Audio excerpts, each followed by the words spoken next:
আমি আজকে মশার সাথে সাক্ষাৎ করছিলাম। আমি তাদেরকে জিজ্ঞাসা করলাম, তোমরা ময়লা পানিতে ডিম পাড়ো কেন? মশা বলল, কারণ ভালো পানিতে ডিম পারলে মানুষ সিদ্ধ করে খেয়ে নিতে পারে। আমি তাদেরকে জিজ্ঞাসা করলাম, মশার কোয়েলে তোমরা মরো না কেন?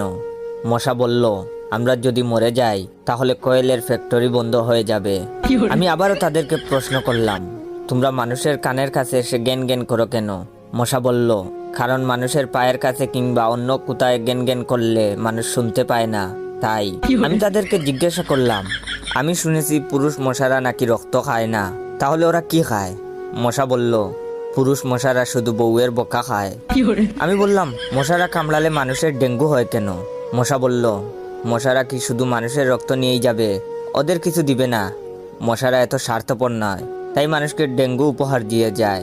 মশার সাথে সাক্ষাৎ করার পর আমি মশার উপর রিসার্চ করলাম।